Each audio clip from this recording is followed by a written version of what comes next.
हरिओम, सभी का स्वागत है। नमो नमः।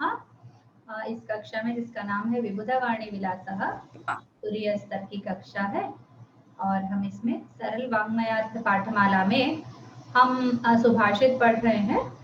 तो प्रार्थना करके प्रारंभ करते हैं।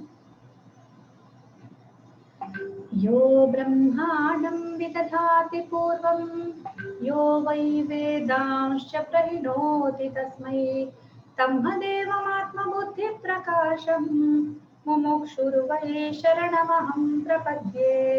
वक्रतुण्डमहाकाय सूर्यकोटिसमप्रभा निर्विघ्नं कुरु मे देव सर्वकार्येषु सर्वदा। सरस्वती नमस्तुभ्यं वरदे कामरूपिणी विद्यारंभं करिष्यामि सिद्धिर्भवतु मे सदा। तो आज का सुभाषित प्रारंभ करते हैं। अच्छा, इससे पहले बता दूं कि अगले सप्ताह टेस्ट होगा, ठीक है। पूरे 12 सुभाषितों का लिखित पूर्वक परीक्षा होगी, ठीक है। उसमें पूरे जितना मैं पढ़ाती हूँ उस सभी विषयों को मैं पूछूंगी। उनके प्रतिपदार्थ, तात्पर्य और विवरण, शब्दों के अर्थ वगैरह, प्रश्न सब होंगे और सुभाषित याद भी करने पड़ेंगे, ठीक है। दो भागों में होगा ये। एक मौखिक परीक्षा होगी और एक लिखित परीक्षा। आप ये मटेरियल आपको दिया जाएगा, जल्दी ही भेजूंगी। चलिए, तो इसके बाद अभी आज का सुभाषित पढ़ते हैं। आयु कर्म च वित्तं च विद्या निधनमेव च पञ्चैतानि हि सृज्यन्ते गर्भस्थस्यैव देहिनः। एक और बार। आयु कर्म च वित्तं च विद्या निधनमेव च पञ्चैतानि हि सृज्यन्ते गर्भस्थस्यैव देहिनः। ठीक है, तो इसमें अभी तात्पर्य देखते हैं। आयु, कर्म, धन, विद्या और मृत्यु, ये 5 जो है मनुष्य के जन्म लेने के पूर्व ही निश्चित हो जाते हैं, ये इसका अर्थ है, ठीक है। अभी इसका सुभाषित का अनुच्चारण के लिए मैं कामिनी भगिनी को बुलाती हूँ। हाँ, नमस्ते। नमस्ते। आयु कर्म च वित्तं च, आयु कर्म च वित्तं च, आयुः कर्म च वित्तं च विद्या निधनमेव च, विद्या निधनमेव च, विद्या निधनमेव च पञ्चैतानि हि सृज्यन्ते, पञ्चैतानि हि सृज्यन्ते, पञ्चैतानि हि सृज्यन्ते गर्भस्थस्यैव देहिनः। गर्भस्थस्यैव देहिनः, गर्भस्थस्यैव देहिनः। धन्यवाद। जैसे आयु कर्म बोल रहे हैं ना, तो क से पहले जो विसर्ग है वो जिह्वा मूल्य के इसमें उच्चारण करते हैं हम, तो उसमें आयु कर्म ऐसा जिह्वा मूल्य का उच्चारण थोड़ा अलग होता है।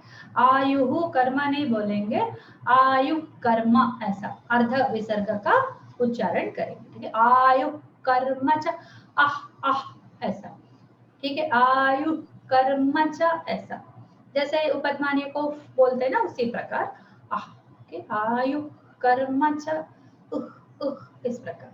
आधा क बोलेंगे, ह ह, आयु कर्म अर्ध अर्ध विसर्ग बोला, आयु नहीं बोलेंगे ऐसा।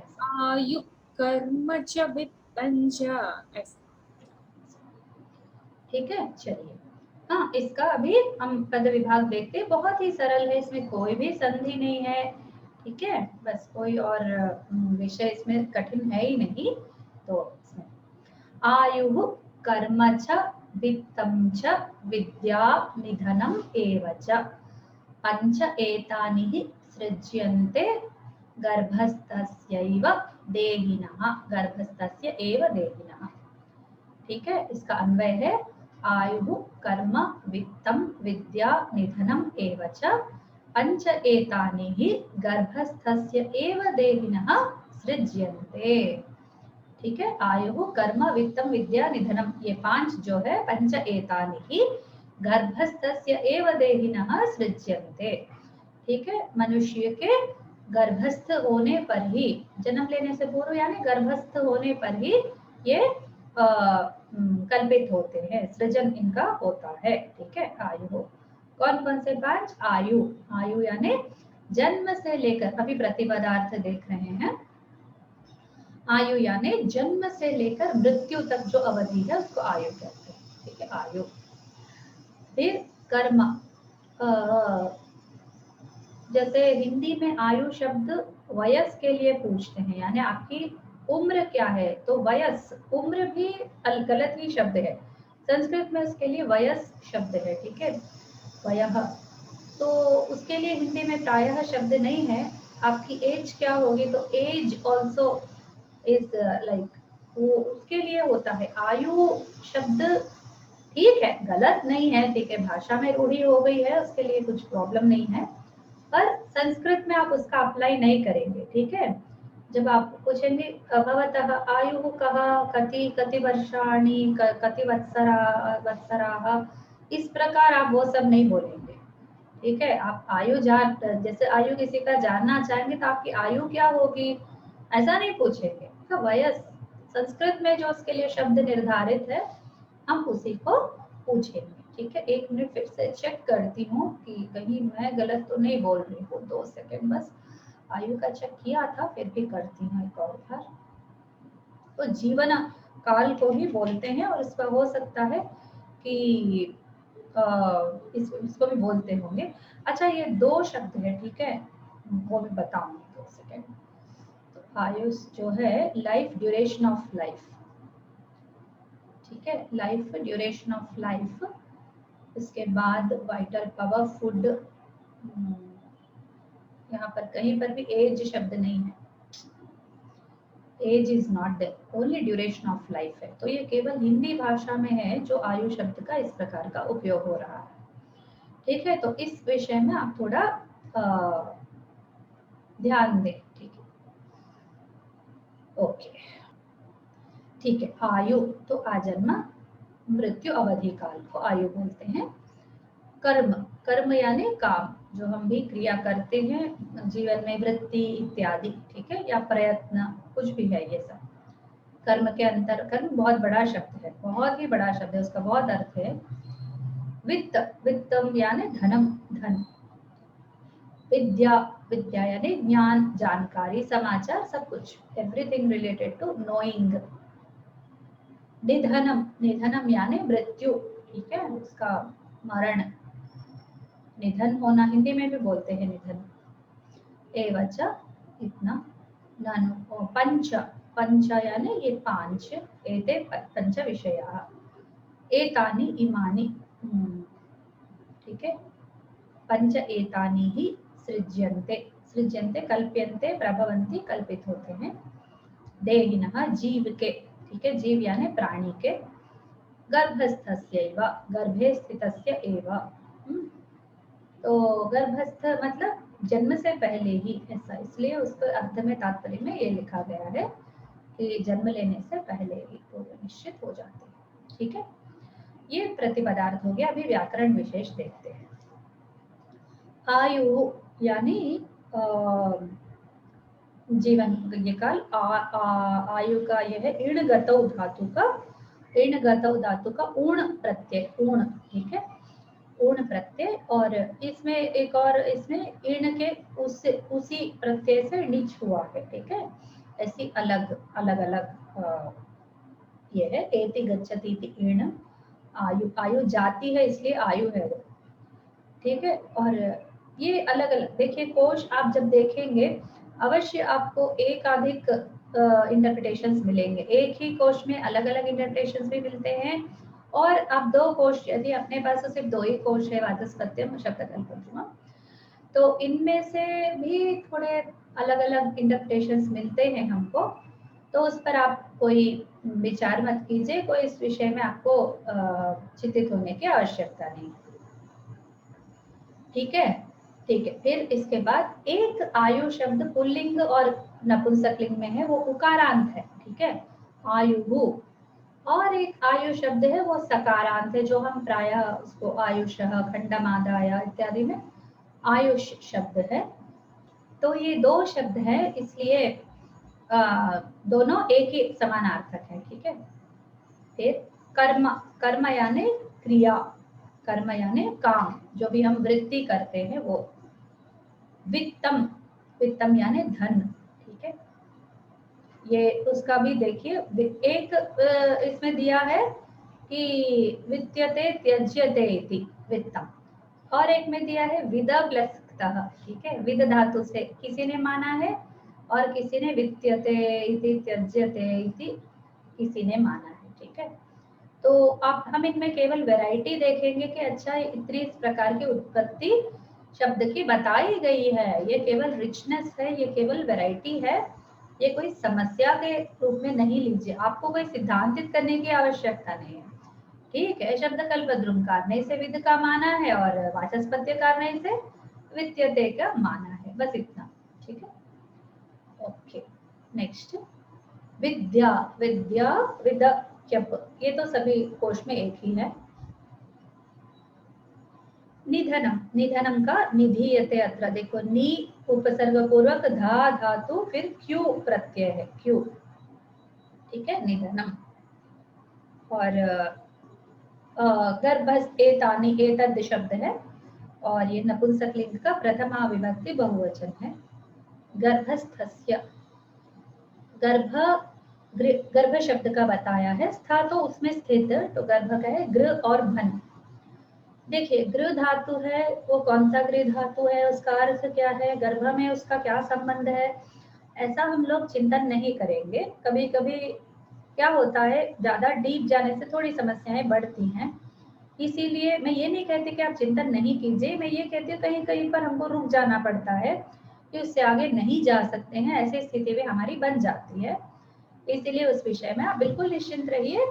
शब्द कल्पद्रुमकार या वाचस्पत्यकार या फिर आपके किसी ने भी बता दिया हो कि ऐसा ऐसा है, तो हम उसको आंखें बंद करके कभी कभी ले लें, तो हमारे लिए प्रारंभ स्थिति में बहुत अच्छा होता है।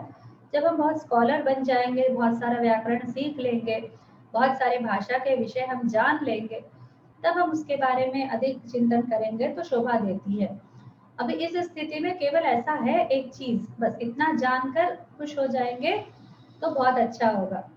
तो ये मैं इसीलिए बता रही हूँ, ये नहीं कि ऊण प्रत्यय क्या है, ये क्यों प्रत्यय क्या है, इनके बारे में मुझे विश्लेषण नहीं करना है।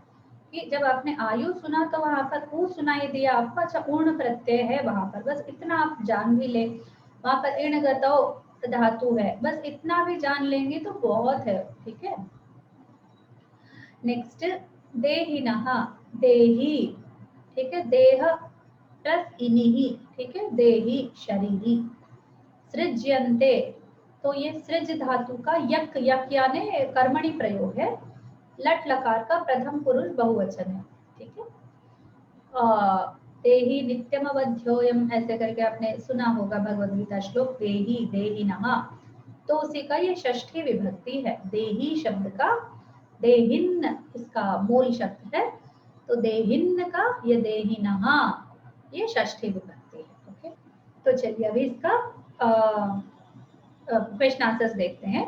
पंच के सृज्यन्ते, कामिनी भगिनी, पंच के सृज्यन्ते, पांच कौन कौन से सृष्टि होती है, किन किन के कल्पित होती है। अस्तु, ज्योति भगिनी आप बताइए। नमो नमः भगिनी। हाँ, आयुः कर्म च वित्तं च विद्या निधनमेव च एतानि पंचानि एतानि पंच सृज्यन्ते, ठीक है, एतानि पंच सृज्यते। हाँ, पंचानि नहीं होता है, ठीक है, पंच सृज्यन्ते। बस जी। चार तक एक द्वि त्रि चतुर, ये तीन चारों का ही रूप होते हैं। बाकी पंच से सब नकारांत है, ठीक है, तो इनके पंचाय से वो वही होता है, ठीक है। और दूसरा प्रश्न, पंच कस्य सृज्यन्ते, कस्य अमरनाथ, अमरनाथ भ्राता, पंच कस्य सृज्यन्ते, किसके कल्पित होते हैं ये पांच। हाँ कामनी भगिनी आप बताइए। देहिनः। देहिनः, गर्भस्थस्यैव देहिनः, केवल देहिनः नहीं, देहिनः तो होते हैं लेकिन किस प्रकार के देही के, जो गर्भस्थ है उसी के, ठीक है, गर्भस्थस्यैव देहिनः। और नेक्स्ट प्रश्न, गर्भस्थस्य इत्यत्र पदविश्लेषणं किम्, ठीक है, गर्भे स्थितस्य, ये मैंने लिखा नहीं है, ठीक है, गर्भस्थस्य, गर्भे स्थितस्य, षष्ठी विभक्ति। हाँ नहीं, विश्लेषण, पद विश्लेषण यानी ये समास है ना, समास का वो निकालना पड़ेगा, ठीक है, गर्भे स्थितः, गर्भे स्थित, गर्भस्थः, गर्भस्थस्य, नेक्स्ट देहि, समझ में आया ना, गर्भस्थ, गर्भे यह तिष्ठति, गर्भे तिष्ठति, ठीक है, तिष्ठति इति गर्भस्थः, इस प्रकार का होगा, ठीक है, तस्य, गर्भस्थस्य, ठीक है। नेक्स्ट, देहिनः इत्यत्र का विभक्तिः, देहिनः षष्ठी विभक्ति। षष्ठी एकवचन, सही है, ठीक है, यहाँ पर लिखना पड़ेगा, लिख ही नहीं रहे हैं, षष्ठी एकवचन। वित्तञ्च इत्यत्र सन्धि विग्रहं कुरुत, वित्तं प्लस च, दो पंचमाक्षर वित्तञ्च। ये बताएंगे ज्योति भगिनी, डैश ही सृज्यन्ते रिक्त स्थानं पूरयत, डैश ही सृज्यन्ते, भगिनी सुभाषितं हाँ हाँ दर्शयामि, पंच पंचैतानि हि सृज्यन्ते। राइट राइट, बस इतना, ठीक है, ओके, बहुत अच्छे, बढ़िया। अब इस पर थोड़ा सा हम विचार करते हैं, ठीक है, आप अपने विचार प्रस्तुत कर सकते हैं इस पर, क्योंकि ये केवल सुभाषित नहीं है, ये बहुत सारा एक सिद्धांत के, भारतीय सनातन धर्म का जो सिद्धांत है उस पर ये टिका हुआ है, तो आप इस पर अपने विचार प्रकट कर सकते हैं। इसको पढ़कर आपको क्या लगा ज्योति भगिनी? ये वही पुनर्जन्म की अवधारणा को स्पष्ट करता है। शायद। हाँ, अब थोड़ा फिर से बोलिए, समझ में नहीं आया। ये भारतीय संस्कृति के जो मूलाधार, सही है, मूलाधार सिद्धांत बता रहा है, क्योंकि हमारा मानना है कि हमारे पूर्व कर्मों के आधार पर ही हमें अभी अपने जीवन में सुख और दुख प्राप्त होते हैं। तो वही श्लोक में भी स्पष्ट हो रहा है कि आयु कर्म वित्त विद्या ये सब हमें जन्म होने के पहले ही निश्चित हो जाते हैं। नहीं, अर्थ नहीं पूछा है मैंने, इसका विश्लेषण पूछा है, इस पर आपको क्या और विचार आते हैं? यदि कर्म इत्यादि भी पूर्व में ही निश्चित हो जाते हैं, तो अभी वर्तमान में क्या हम उन्हीं कर्मों की ओर उन्मुख होते हैं जो हमारे लिए पूर्व में निश्चित हो? बोलिए, प्रश्न के रूप में हो, कमेंट के रूप में बोल सकती हैं। हाँ नहीं, ये प्रश्न के ही रूप में है, इसकी संतुष्टि नहीं हुई इससे। जानेंगे, हम बिल्कुल जानेंगे। भगिनी ये श्लोक क्या ये सुभाषित है, बस चाणक्य नीति से है ऐसा बोल रहे हैं। अच्छा। हाँ, प्रायः सुभाषितों के इसे खोज में मैं बिल्कुल नहीं पढ़ती भगिनी, मैं कभी नहीं खोजती कि इसका मूल क्या है, बस सुभाषित है, अच्छा है, पढ़ लिया, सीख लिया। किसी ने भी लिखा हो, बहुत अच्छा लिखा है, तो बस उसको मैं, प्रायः नहीं मिलते हैं सुभाषितों के मूल, प्रायः नहीं मिलते हैं। वो इसलिए पूछा भगिनी कि यदि ये पुराणों से या फिर और कहीं धार्मिक ग्रंथों से उद्धृत होते ना, तो इसे पूरी तरह प्रामाणिक माना जाता। और चाणक्य नीति को तो उस चाणक्य के अपने विचार हैं, ऐसा प्राय कहा ऐसा जाता है। ऐसा नहीं कह सकते, क्योंकि वो ऐसे फिर ऋषियों के मुनियों के भी अपने विचार मानेंगे क्या? बोलिए, नहीं, जैसे व्यास है तो व्यास जी ने भी तो अपना पूरा बना के लिख दिया क्या? ऐसा नहीं है, इसी धर्म में पले बड़े हैं वो लोग, इसी सनातन धर्म से अभिभूत है वो लोग, उसी अनुभव में से उन्होंने लिखा है। हाँ चलिए, हाँ और कुछ विचार? हाँ मानसी भगिनी आप आइए, आप बताइए, मैं आपके विचार सुनना चाहती हूँ। असल में क्या है, बहुत सारे ऐसे सुभाषित पढ़ के और समझ के बहुत सारे आलसी लोग ये समझ बैठते हैं कि सब कुछ तो पहले से तय है, तो हमें तो कुछ भी करने की जरूरत ही नहीं है। ऐसा होता है। लेकिन चाणक्य नीति में जो कहा गया है वो सच में सही है। लेकिन कर्म जो है, वो प्रारब्ध कर्म जो है वो हमारे हाथ में नहीं, लेकिन अभी जो कर्म है जो हमें करना है वो कर्म तो हमारे हाथ में है। इसलिए वो तो हम सुधार सकते हैं, पिछला कर्म तो हम सुधार नहीं सकते, उसका हमको फल तो मिलना ही है और उसको भोगना भी है हमको, अच्छा या बुरा जो भी। लेकिन अभी का कर्म हम सुधार सकते हैं। तो ये आलसी या जो लोग भागते हैं हर चीज से, उनको बताना बड़ा मुश्किल काम है। बिल्कुल बाकी बाकी सब तो सही है बिल्कुल।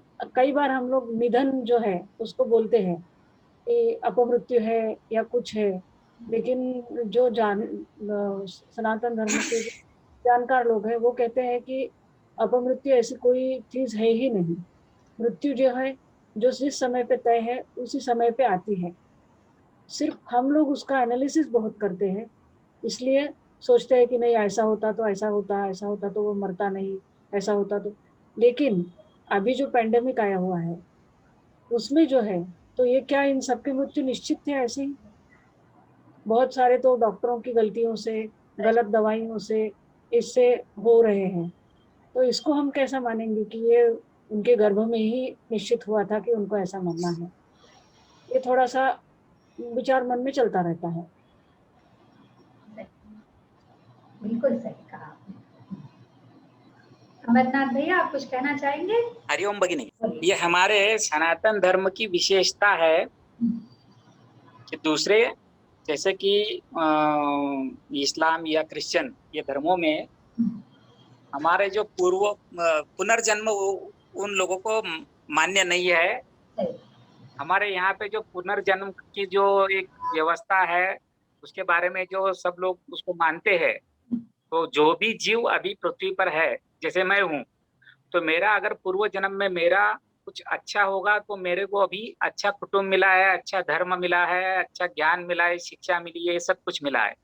तो इसका अर्थ ये, जैसे भी ये भगिनी बोल रही थी कि कुछ लोग आलसी हो जाते हैं, ये भी बात ठीक है। पर अभी कैसे कि इसका जो मूल अर्थ अगर हम समझ जाएंगे तो हमारे जीवन के सब कष्ट हम नष्ट हो सकते हैं। क्योंकि कैसे है कि हम सब चीज को एक्सेप्ट करना, जो भी वास्तविकता हमारे जीवन में है उसको स्वीकार करना हमारे लिए अनिवार्य है।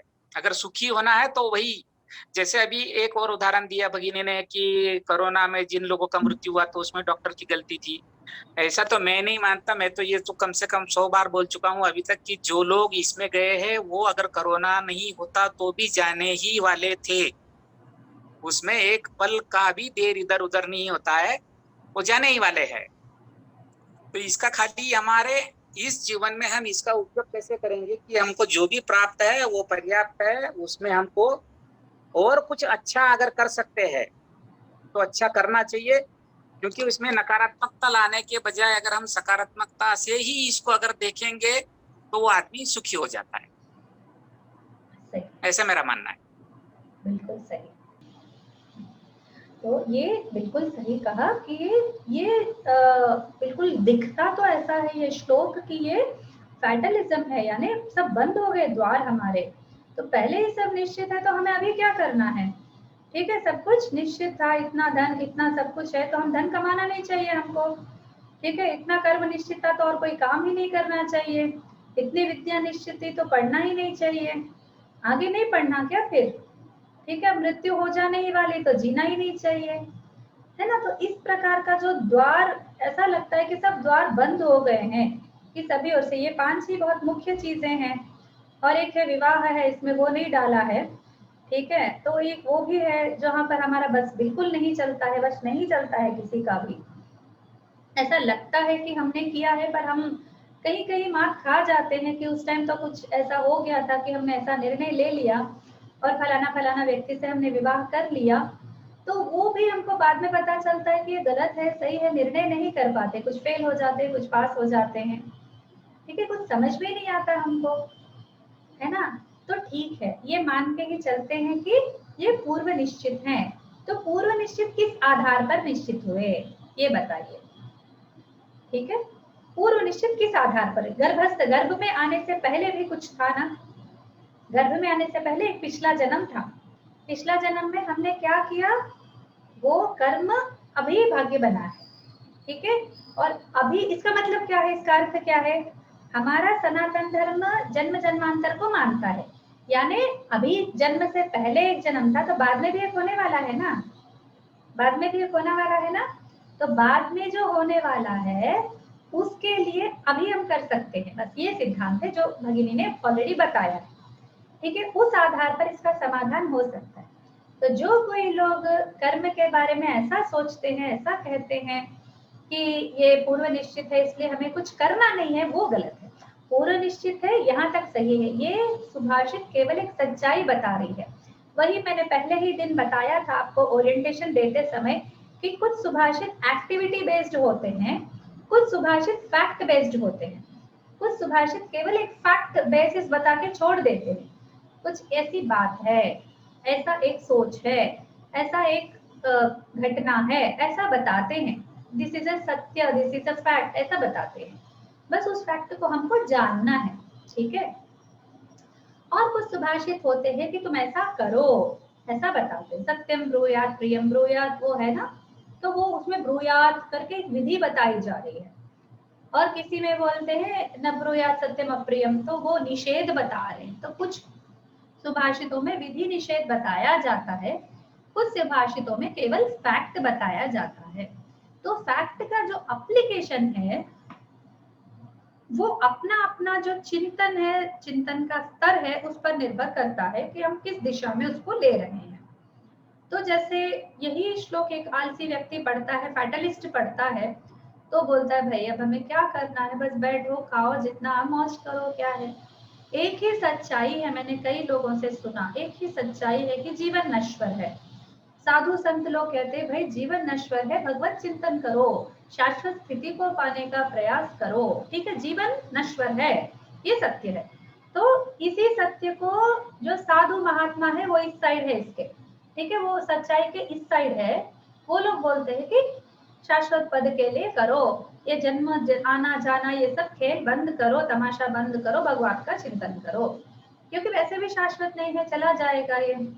और जो इस साइड स्थित है इसी सच्चाई के, वो लोग क्या बोलते हैं, हाँ एक पल का जीना फिर तो है जाना, हाँ क्या करना, इसलिए भाई अब बस जाओ नाचो कूदो और एंजॉय करो, मौज करो, मस्ती करो, जीवन को कैसे भी काट दो, ठीक है। ये इस तरफ के स्थित है, सच्चाई एक है, उसी टाइप का ये भी एक सच्चाई है, ठीक है। तो एक ही है सच्चाई, पर उसमें आप कुछ कहना चाहेंगे मानसी भगिनी? हाँ, चार्वाक दर्शन में आपने जो कहा वो चार्वाक दर्शन में हाँ जीवेत सुखे न जीवेत ऋणम कृत्वा घृतम पीबेत, बस मतलब जितना जीना है कुछ भी करके जियो, क्योंकि तुम मर गए तो कौन ऋण कुछ लेने आएगा और क्या करेगा। ये जो आपने अभी कहा कि पल भर की जिंदगी है उसको जिसे जैसे जीना है, लेकिन जो पिछला जन्म है तो अगला जन्म भी है, तो पिछले जन्म हमको इस जन्म में जो तकलीफ हो रही है वो पिछले हमारे कहीं ना कहीं कर्मों से है, कहीं हमारी गलतियां कुछ हुई है उसके कारण हम इस समय हमको जो समस्याएं है वो हो रही है, तो वो आगे ना हो इसके लिए जो हमारे आज के कर्म है वो अगर हम सही करते हैं तो अगला हमारा हो सकता है कि अगला जन्म संवर जाए, उसमें हमें बहुत कुछ और अच्छा मिल जाए। अभी भी बहुत अच्छा मिला है, बिल्कुल ऐसा नहीं है कि मिला नहीं है, बहुत अच्छा है जो भी दिया भगवान ने अपने हिसाब से, हमारे हिसाब से और हमारे कल्याण के लिए दिया है। लेकिन फिर भी हम इसको और सुधार सकते हैं और आगे के जन्म को और अपने सुधार सकते हैं। चार्वाक दर्शन इसीलिए चला नहीं ज्यादा आजकल चार्वाक दर्शन ही चल रहा है, वो अलग बात है। आजकल की युवा पीढ़ी चार्वाक दर्शन पे ही जी रही है, वो अलग बात है। लेकिन फिर भी उनको धीरे धीरे समझ में आ रहा है। आजकल बहुत सारे मेरी लड़की के एज के जो लोग हैं 30-32 साल के, वो सनातन धर्म को समझने में लगे हुए हैं आजकल का। तो ये बड़ी अच्छी बात है। बिल्कुल सही समझ पाए। तो ये उसी फैक्ट के आप कैसे उसको अप्लाई करते हैं इस पर। तो चारवाकों ने कहा कि बस यही है, नश्वर है, तो तुम कुछ भी करो, बस भोग लालसा में पड़े रहो, ठीक है। लेकिन भोग लालसा एक जगह जाकर वो रुक जाता है, उसका इंसान को फिर सोच में पड़ जाता है कि भोग लालसा भी कोई तृप्त नहीं कर रहा है। तो साधु संत में फिर वो संग में चला जाता है, ये अच्छे कर्म करने लगता है, ठीक है। तो कहीं ना कहीं इंसान में परिवर्तन आ ही जाता है किसी न किसी स्टेप में। तो क्या विदेशियों ने ये सब फैटलिज्म करके जो हम पर धब्बा लगाया है, उसके पीछे जो एक सुंदर सा बहुत ही प्रैक्टिकल सा विषय है, ठीक है, उसमें हम लोग एक अच्छे से बात को हम लोग खोकर कितना कुछ हम लोग उसका सामना कर रहे हैं, ठीक है। तो ठीक है, कोरोना के कारण मृत्यु हो रही है, विदेशी बहुत सारे धर्म हम पर आक्रमण कर रहे हैं, तो ये सब भी पूर्व निश्चित है क्या? ये सब भी पूर्व निश्चित है। तो हम अभी क्या करें? पूर्व निश्चित को हमको समझने में एक जगह परेशानी होती है, ठीक है। पूर्व निश्चित है तो एक दो और आते हैं, दो और एक्सप्लेनेशंस आते हैं। एक है दैव दत्तम, ठीक है, भगवान ने सब कुछ दिया है, ठीक है। एक ये सिद्धांत है, और मैंने सब कुछ अपना कमाया है। दो पहलू हैं इसके। तो इंसान दो तरह का सोचता है। जब दुखी होता है तब कहता है कि भगवान मेरी परीक्षा ले रहे हैं, भगवान ने ये सब मुझे दुख दिया है, ठीक है। भगवान दुख देने वाला एक टिरेंट, एक डिक्टेटर, एक दुष्ट व्यक्ति, जो एक डॉन, उस प्रकार का दुख देने वाला बैठा हुआ है कि उसका कोई और काम नहीं है, बस आपको दुख देने के लिए ही वो बैठा हुआ है। और जब सुखी होते हैं तब कोई नहीं कहता, एक ये बहुत ही विचित्र सी बात है, जब सुखी होते हैं तो कोई नहीं कहता कि भगवान की कृपा है या भगवान ने हमको ये सब दिया है, इसीलिए भगवान के इस कारण हम लोग खुश हैं। ऐसा बहुत कम लोग कहते हैं। जो कहते हैं वो लोग बहुत ही भाग्यशाली हैं सच में, कि उनको अभी भी वो स्फुरण है कि उनके पास धन आया है तो भगवान की कृपा से आया है, उनके कष्ट निकल गए हैं तो भगवान की कृपा से निकल गए हैं, ठीक है। तो ये एक सिद्धांत है जो भगवान करता है और मैं करता हूँ, ठीक है। इसमें दो विषय है। तो जैसे भगवान करता है तो केवल कष्ट ही भगवान नहीं करता है। जब हम दुखी होते हैं, हमारा दुख का कारण भगवान है तो सुख का कारण भी भगवान है। तो वहां पर नहीं चलता, वो एक ही पहलू चलता है कि हमारा दुख का कारण भगवान है। और दूसरा ये है कि हमने ही सब कुछ किया, हमारे सुख दुख का कारण हम स्वयं हैं, ठीक है। उसका जो जिम्मेदार, उसका दायित्व हम स्वयं लेते हैं। तो उसमें क्या होता है, केवल सुख का दायित्व हम लेते हैं कि भाई हमारे सुखी है तो हमने कमाया है, हाँ भाई हमको ज्ञान मिला है, हमने बहुत मेहनत करके हमने पढ़ाई की, बहुत परिश्रम किया हमने पढ़ने के लिए, बहुत बड़े बड़े गुरुओं के पास गए, हमने उनकी शुश्रूषा की, हमने पढ़ाई की, इसलिए हमको ये मिला। या फिर हम बहुत धनवान है तो भाई हमने, हाँ, वन मैन क्या बोलते हैं, self made man, is a self made man. ये शब्द मुझे बहुत ही घिन आती है उस शब्द को सुनकर। कोई भी सेल्फ मेड मैन नहीं होता है इस दुनिया में, वो किसी न किसी की सहायता से बनता है, कोई ना कोई इसके सपोर्टर्स होते हैं, कोई ना कोई इसके भाग्य होते हैं, कहीं ना कहीं वो एक टर्न लेता है। It's not a self. सब लोग क्यों नहीं कर पाते? फिर हमको एक सक्सेस स्टोरी बताई जाती है, जैसे आजकल कॉलेजों में देखते हैं कि एक या दो विद्यार्थी फर्स्ट आते हैं तो उनका बस वो देकर कॉर्पोरेट कॉलेजेस में स्पेशली उसी का देख कर दूसरे लोगों को वो एडमिशन के लिए बहुत सारे ये करते रहते हैं, ठीक है। और जो कितने सारे लोग फेल हो रहे हैं उसी कॉलेज में पढ़कर, ठीक है। 100 बच्चों को, 120 बच्चों को एक क्लास में बिठाते हैं तो उसमें एक या दो पास होते हैं। हम ये भूल जाते हैं कि बाकी बच्चे या तो मीडियम लेवल में पास हो रहे हैं या फिर वो फेल हो रहे हैं। तो फेलियर बच्चों को कोई दिखाता नहीं है, बस उसी टाइप का ये भी है, ठीक है। एग्जैक्टली उसी टाइप का यहाँ पर भी वो अप्लाई होता है कि जो सक्सेस हुए हैं लाइफ में उनका बस सब कहानियां बताते हैं, जो फेलियर्स है तो उन पर क्यों अप्लाई नहीं हो रहा? क्या वो लोग मेहनत नहीं करे, वो लोग परिश्रम नहीं करे, इनसे भी अधिक करे हैं वो, पर उनका भाग्य ने साथ नहीं दिया क्योंकि ये निश्चित है। तो यहाँ पर एक ये है कि ये निश्चित है, निश्चित वाले पल्ले को इस तरह लेते हैं, ये निश्चित पल्ला है जीवन का, ठीक है। ये जो 5 चीजें हैं निश्चित है। तो हमारे पास धन कम है, हमें धन कमाना है, हमारा प्रयत्न हम इधर है, हमारा प्रयत्न इधर है तो हम धन नहीं कमा सकते, धन नहीं पा सकते। हमारा प्रयत्न यहाँ है तो जितनी आवश्यकता है उतना धन हम पाने में ये हो जाते। अगर हमारा प्रयत्न इधर है तो हम ऊंचे हो गए, अब हम धनवान हो गए। तो हमारा जो ये निश्चित है वो तो निश्चित है। तो प्रयत्न से क्या कर सकते हैं, तो प्रयत्न से कितना कर सकते हैं, कुछ लोग बोलते हैं वो भी निश्चित है। पर ऐसा हो सकता है कि कभी कभी प्रयत्न से भगवान का अनुग्रह पाकर उसको बुद्धि जागी, महानुभावों की कृपा उस पर हुई और वो सही पंथे पर गया, सही पथ पर गया वो, ठीक है, और वो उसमें बहुत सफल हो गया, तो वो यहाँ से यहाँ तक और फिर यहाँ तक पहुंचने में वो सफल हो जाता है। तो यहाँ पर उसका समाधान है, how you apply the same truth. ये निश्चित है, ये नहीं बदलता। क्या बदल सकता है, ये बदल सकता है। इसलिए कभी हमारा प्रयत्न यहाँ रहा, हमको नहीं मिला, तो हमें क्या करना चाहिए, कुछ भी पता नहीं है।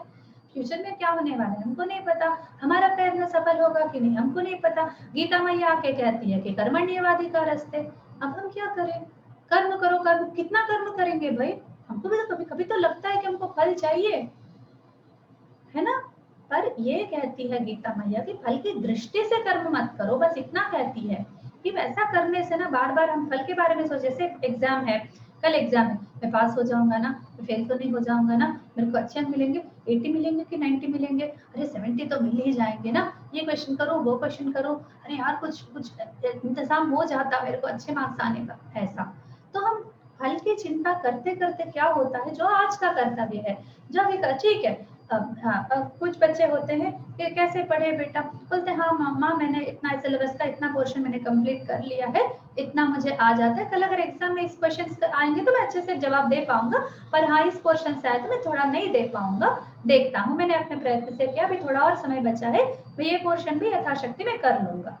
80% सिलेबस मैंने बहुत अच्छे से ग्रिप मैंने कर लिया है, बस 10-20% है जो मुझे थोड़ा कम आता है, पर मैं उस पर थोड़ा और मैं मेहनत करूंगा।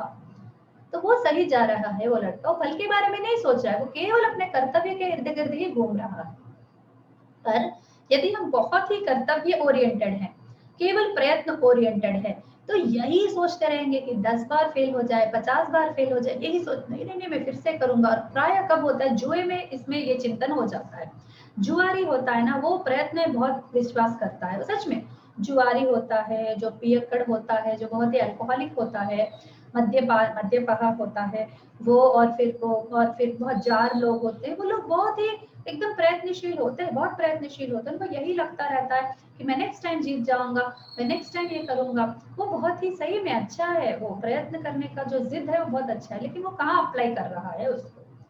तो जब हम प्रयत्न ओरिएंटेड हो जाते हैं, कभी ना कभी इंसान को भाग्य के बारे में मानना पड़ेगा, स्पेशली जब अपनों का निधन हो जाता है, जब अपना बहुत ही अधिक हमारा कर्म बुरा है और हमारा तबीयत खराब हो गई या हमारी अनुकूलता नहीं है, प्रतिकूलता है, तो ऐसी स्थिति में हम फिर भी प्रयत्न प्रयत्न प्रयत्न बोल के हम लोग अपना सारा पैसा, सारा समय, सारी शक्ति एक ही चीज के लिए, एक ही वस्तु के लिए लगा लगा के कर रहे हैं, वो भी सही नहीं है। कहीं ना कहीं व्यक्ति को मानना पड़ेगा कि ठीक है, यहाँ पर जो अंश है वो मेरे हाथ में नहीं है, मैंने 4-5 बार मैंने कोशिश कर ली, अब मैं खुश हूँ। एक व्यक्ति ने ऐसे ही कहा था, मैं 8 बार में आईएएस फेल हो गया, इसलिए मैंने एक आईएएस का कोचिंग एकेडमी मैंने स्टार्ट किया। प्राय यही होता है, जो लोग फेल हो जाते हैं वो लोग बहुत अच्छा कोचिंग दे सकते हैं, और वो जिन लोगों को कोचिंग देते हैं वो लोग बहुत अच्छे अंक से पास हो जाते हैं, ये लोग कभी नहीं हो पाते। ऐसा भी बहुत होता है कि साथ में 2 विद्यार्थी पढ़ते हैं, एक अच्छा जानता है, दूसरा अच्छा नहीं जानता है, या कि श्रद्धा से इसके साथ पढ़ता है, जो पढ़ा है उसको कम अंक मिलते हैं, जिसने पढ़ा उसको ज्यादा अंक मिल जाते हैं, ठीक है। ऐसा भी बहुत बार ये सब होता रहता है, तो इसलिए व्यक्ति को कभी ना कभी कहीं ना कहीं उसको ये करना पड़ता है कि ठीक है, भाग्य भी कोई चीज है। हमेशा प्रयत्न के ही पीछे पड़कर क्यों नहीं हुआ, मैं करके दिखाऊंगा, मैं ये करूंगा, मैं वो करूंगा, वो भी सही नहीं है।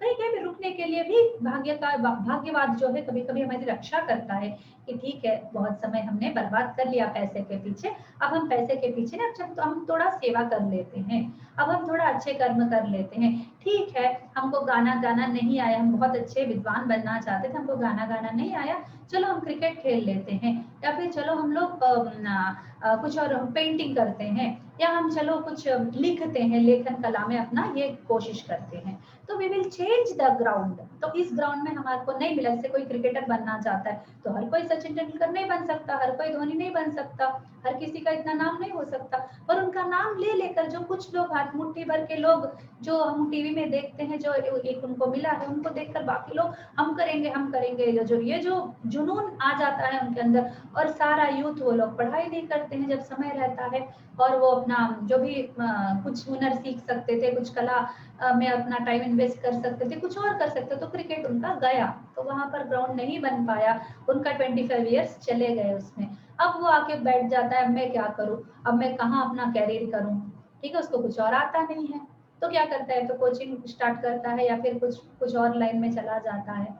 तो ये जो है, ये एक उसका है, इसीलिए प्रयत्न कितना करना चाहिए, तो ये ठीक है, इसको बराबरी करने के लिए या इसका ये जो निश्चित पार्ट है उससे हम लोग ऊपर जाने के लिए हम कितना टाइम इन्वेस्ट कर रहे हैं, ये एक प्रश्न है, ठीक है।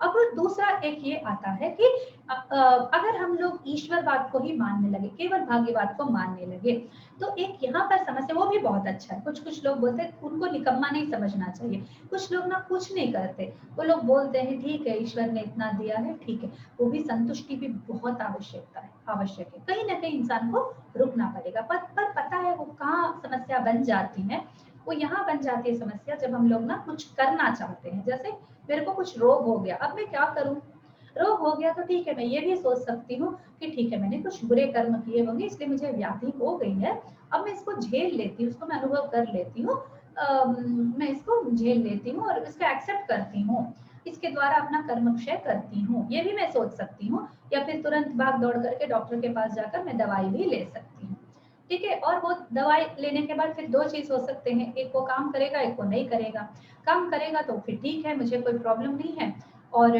काम नहीं किया तो फिर समस्या, अब मैं क्या करूं, अब मेरे अंदर फिर दो बातें, या तो मेरे अंदर झेलने की शक्ति है या झेलने की शक्ति नहीं है, झेलने की शक्ति है तो थोड़ा और आगे झेल लूंगी, कर्म क्षय कर लूंगी, अगर झेलने की शक्ति नहीं है तो अब मैं क्या करूं, तो वहां पर भाग्यवाद जो है वो हमको बहुत ही एकदम घटिया सा लगता है कि अब हम क्या करें, उसमें कोई दिशा नहीं दिखाता, ये जो फैक्ट है ना वो दिशा नहीं। अब हम संतों के इसमें ठीक है, जीवन अशाश्वत है, जीवन नश्वर है, अब हम उसे भोग लालसा में लगाएं जैसे भौतिकवादी कह रहे हैं, या फिर हम साधु संत के बात सुनकर हम भगवान के नाम में करें, हमारी तो दोनों में प्रवृत्ति नहीं है, ना हम ज्यादा भगवान को मान सकते हैं, ज्यादा उसमें तपस्या में लग सकते हैं, ना ही हम लोग ज्यादा भोग लालसा में लग सकता, अब हम क्या करें, तो वहां पर जो है इसका समाधान हमको नहीं मिल पाता है भाग्यवाद से।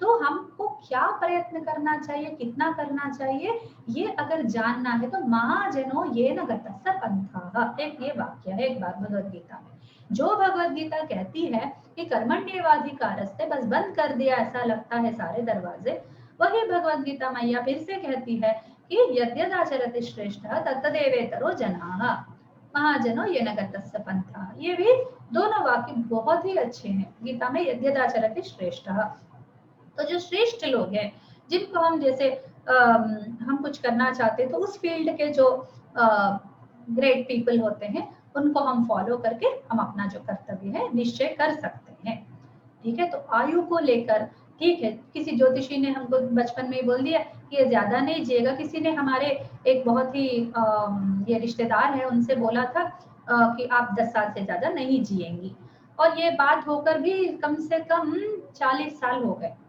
ठीक है, आप 10 साल जिएंगे बोल के 40 साल हो चुके हैं और वो अभी भी जी रही हैं और बहुत अच्छे से जी रही हैं, डॉक्टर्स ने बोला था, ठीक है, ये कोई ज्योतिषी ने नहीं बोला, डॉक्टर्स ने बोला कि आपका शरीर जो है इस प्रकार का है कि आपकी आयु अभी और ज्यादा, तो अगर वो लेकिन वो बहुत ही हंसमुख है, बहुत ही एनर्जेटिक है और बहुत ही पॉजिटिव एटीट्यूड की लेडी हैं, तो इसलिए उन्होंने अपना आयु बढ़ा लिया। अगर डॉक्टर्स की बात को हम लोग फेटलिज्म के इसमें इसे मान लीजिए कि वो डॉक्टर नहीं था, ज्योतिषी था, उसने सच में इसके कर्म को देखकर ही इसको बोला था, फिर भी उसने अपने प्रयत्न से, अपनी इच्छा से और अपने व्यवहार से और अपने इससे उसने अपना थोड़ा बढ़ा लिया अपनी आयु को। ऐसे कई सारे होते जो डॉक्टर्स बोलते ठीक है ये गॉन केस है और वो उसको भगवान के इसमें चरणों में रख देते हैं, बोलते हैं तुमने कई सारे ऐसे केसेस हुए, ठीक है, जहाँ पर मिरेकल्स होते हैं, चमत्कार होते हैं, हमें लगता है कि सच में होता भी है,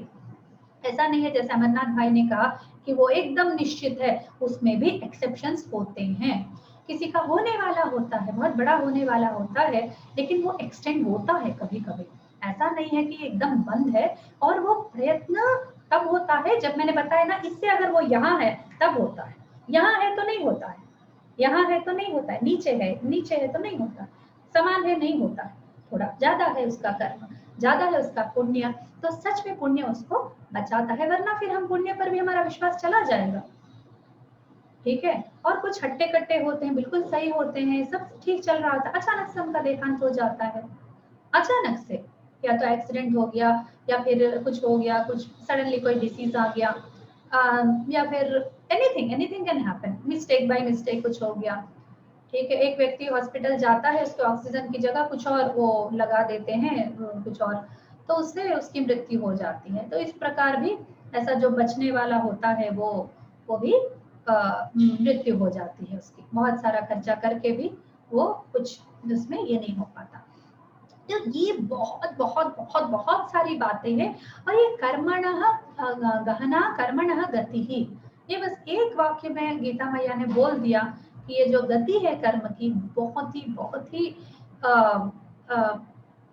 सही नहीं है, मतलब रुजू नहीं है। और वो एक तो बोलते हैं ना गहन है, हाँ, गहन है। हाँ बिल्कुल, गहन मतलब बहुत गंभीर है, बहुत ही डीप है, वो एकदम उसका जो अंत बेस है वो कहाँ है पता नहीं है। वो अगर नीचे जाना शुरू किया तो उसका अंत कहाँ है पता नहीं है। वो उस तरह का, जैसे एक लिफ्ट है समझ लीजिए, नीचे जा रहे ऐसे नीचे कितना नीचे जा रहे हैं, उसका बेस कुछ भी नहीं है, लास्ट जीरो कहीं है ही नहीं, ऐसा वो बोलता है, वो होता है गहन का अर्थ। तो उतना गहन है कर्मणः गति है। और इतने सारे क्लॉजेस है, इतने सारे इसमें पहलू है कि ये पुण्य है, ये पाप है, ये कंडीशन में ये पुण्य है, ये कंडीशन में ये पाप है।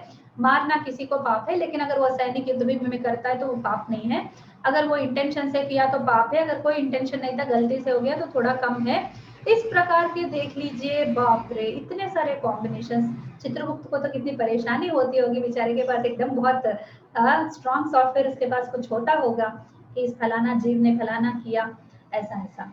तो मृत्यु को लेकर भी जैसे हमने इसमें पुनर्जन्मांक में पढ़ा था कि कुछ गलतियां भी हो जाती, कभी कभी यम के दूत हैं, यमराज के दूत हैं, वो लोग आते हैं किसी के नाम से परेशान होकर, किसी को ले जाने के बजाय किसी और को ले जाते हैं, ये हट्टा कट्टा रहता है, इसकी मृत्यु हो जाती है, दूसरे का वो जीता रहता है, वो मृत्यु का इंतजार करता रहता है।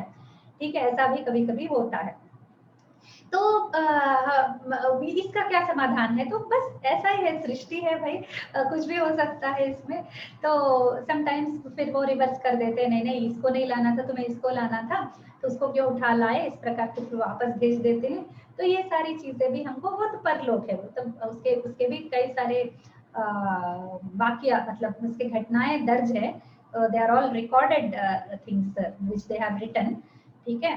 तो इस प्रकार के कई सारे जो पूर्व जन्म, इस जन्म, अगले जन्म, तो इन सब के चलते चलते कई सारे विषय ऐसे हैं जहां पर हमको we don't have any answers. ठीक है।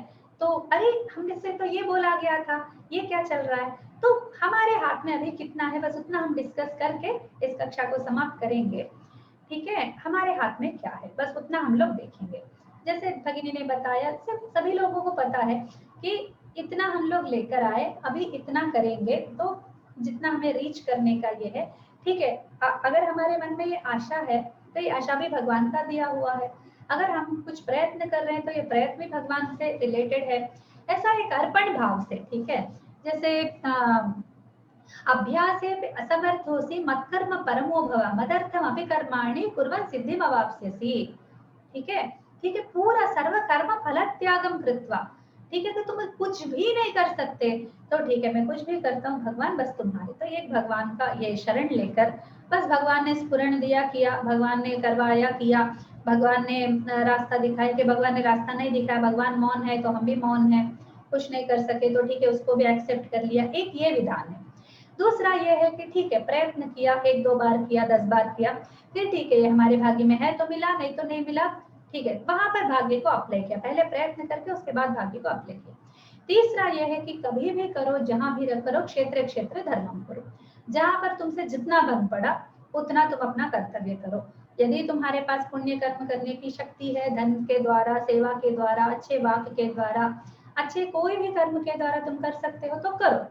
ऋषि मुनि ने ये मार्ग हमको दिखाया है। भारतीय हमारा जो सनातन धर्म है वो इतना ही कहता है कि तुम क्या करो भाई, भगवान का नाम लो, घर में अपना धर्म निर्वाह करो, कुछ तीर्थ यात्रा इत्यादि करने वाले तीर्थ यात्रा करो, नाम जप करने वाले नाम जप करो, एक जगह बैठ के कर सकते हो बैठ के करो, चल के कर सकते हो चल के करो, सबका भला करो, परोपकारार्थम इदम शरीरम, या फिर परोपकार पुण्याय पापाय परपीडनम। ये जो भी सारे सिद्धांत है इसके आधार पर तुम बस अपने कर्म करते रहो। रक्षन्ति पुण्यानि पुरा कृतानि, ये जो पुण्य अभी तुम इकट्ठा करोगे वो कल को तुम्हारी रक्षा करेंगे। ठीक है, और बात आती है अब हमारे सनातन धर्म की स्थिति। भारत में आजकल हम लोग देख रहे हैं कि हिंदू धर्म के लोग बहुत ही कम हो गए हैं। ये भी एक तरह के हमारा भाग्य मानकर कुछ लोग उसमें भी चुप्पी साध कर बैठे हैं। कुछ लोग कहते हैं ठीक है भगवान की मर्जी है, इसलिए उनका पूरी इच्छा है, इसीलिए सब हो रहा है, हम कुछ नहीं कर सकते। एक लेवल के लोग तो इसको कुछ हो रहा है उसको मालूम भी नहीं है, दूसरे लेवल के लोग उनको मालूम है हो रहा है लेकिन हम कुछ नहीं कर सकते, तीसरे लेवल के लोग हैं जो उनको मालूम भी है, वो लोग कुछ करना भी चाहते हैं, तो वो ठीक है वहां पर वो आते हैं प्रारब्धम उत्तम जनाः न परित्यजन्ति वाला जो सिद्धांत है, वहां पर वो लोग उत्तम लोग हैं। सनातन धर्म की सेवा के लिए यथाशक्ति वो लोग प्रयत्नरत है, अपना घर चलाते हुए, अपने कार्य करते हुए, जानकारी लेते हुए, अपना भाग्य भोगते हुए।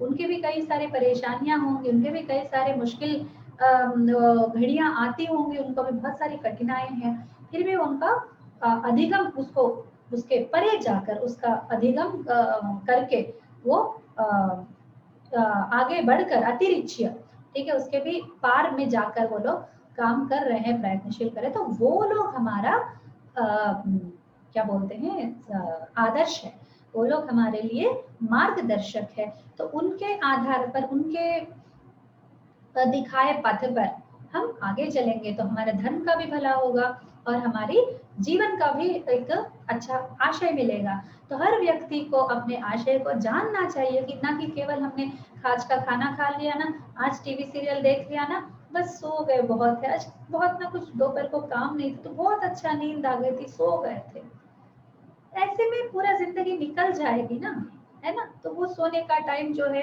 अगर आपको जरूरत नहीं, शरीर को जितना चाहिए उतना नींद दे दिया, फिर उसके बाद जो समय बचा कुछ अच्छे कर्म, रामायण ही पढ़ लिया। कल को कोई तुम्हारा बच्चा पूछेगा पिताजी ऐसा राम ने ऐसा क्यों किया, सीता मैया ने ऐसा क्यों किया, तो हमको कुछ बताने के लिए रहेंगे, कुछ तो उसमें पाठ में कुछ करो। हमारे धर्म के बारे में हमारे नहीं जानने के कारण ही आजकल जो ये स्थिति है हमारा फेट बन गया है।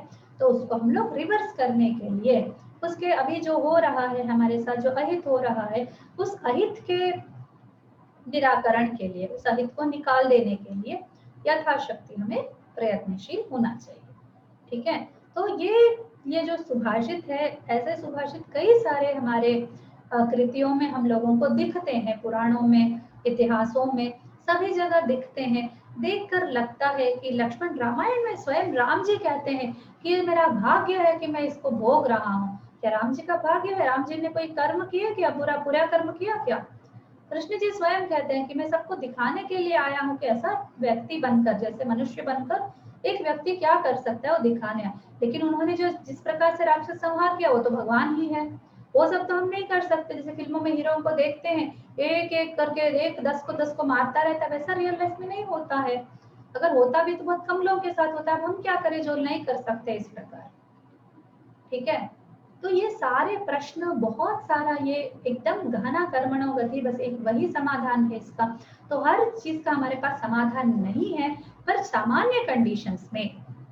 ठीक है, ठीक है, हमको भगवान की सृष्टि है वो जाने, उन्होंने कैसे रचा, उसका क्या प्रातिपदिक है, उसके क्या सिद्धांत है, क्या उसके बेसिस रूल्स हैं।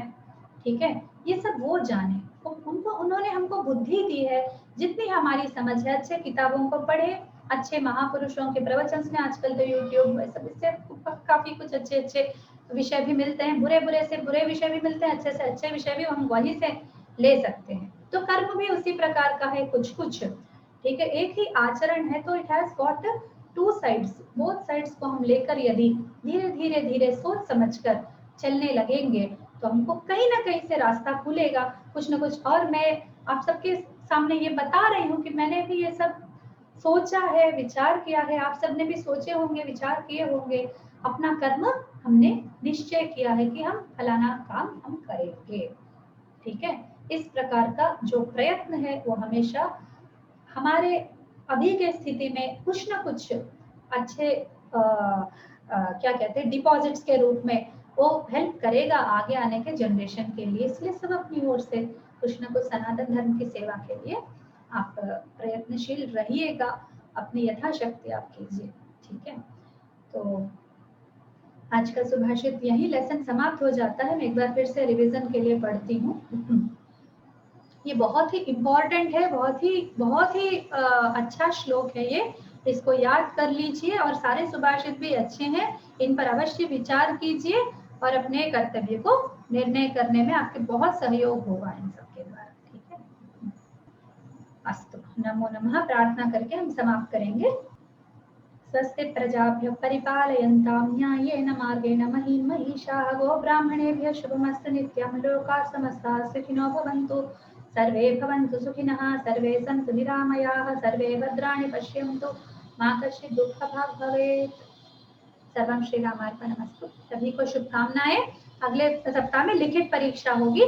ठीक है, मैं पूरा क्वेश्चन पेपर निर्माण करके आपको बता दूंगी और पूरा आएगा, इसका सारा प्रतिपदार्थ, तात्पर्य, व्याकरण के विशेष पूरा मैं डॉक्यूमेंट भेजूंगी, आप तैयारी करके आ जाइएगा। ठीक है, शुभम।